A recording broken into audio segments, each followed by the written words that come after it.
The U.S. women's national soccer team has been fighting for months to receive the same rate of pay as their male counterparts. On Friday, a judge dismissed the claim for equal pay, but said that other allegations of discrimination can proceed to trial. U.S. District Judge R. Gary Klausner said he would not allow the equal pay allegations to go forward because the women's national team previously rejected an offer to be paid under the same pay-to-play structure as the men's national team. According to CBS Sports, the women's team sought $66 million under the Equal Pay Act and Title VII of the Civil Rights Act of 1964. The WNT was willing to forego higher bonuses for benefits, such as greater base compensation and the guarantee of a higher number of contracted players, he wrote in the 32-page decision. Accordingly, plaintiffs cannot now retroactively deem their CBA collective bargaining agreement worse than the MNT men's national team CBA by reference to what they would have made had they been paid under the MNT's pay-to-play term structure when they themselves rejected such a structure.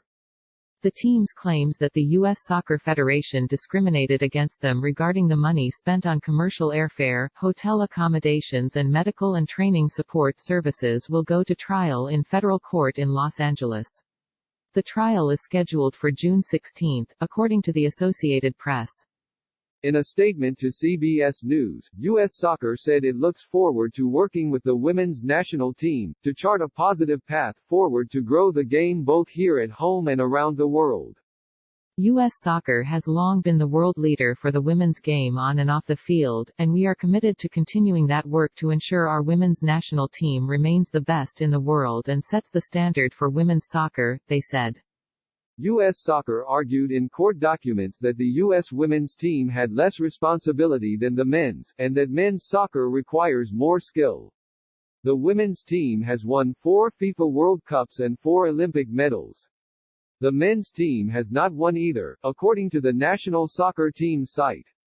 The federation argued that the overall soccer playing ability required to compete at the senior men's national team level is materially influenced by the level of certain physical attributes, such as speed and strength, required for the job, according to the documents.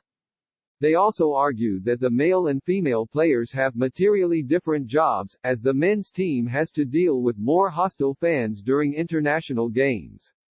Former U.S. Soccer President Carlos Cordero resigned just days after the documents were filed, saying he didn't have the opportunity to fully review the filing in its entirety before it was submitted. The arguments and language contained in this week's legal filing caused great offense and pain, especially to our women's national team players who deserve better. It was unacceptable and inexcusable, Cordero said.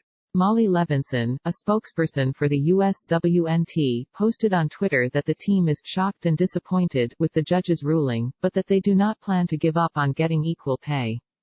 We are confident in our case and steadfast in our commitment to ensuring that girls and women will not be valued as lesser just because of their gender, she tweeted. We have learned that there are tremendous obstacles to change. We know that it takes bravery and courage and perseverance to stand up to them. USWNT players have also responded to the ruling. Co-captain and forward Megan Rapinoe, who has helped spearhead the team's fight, tweeted, "We will never stop fighting for equality."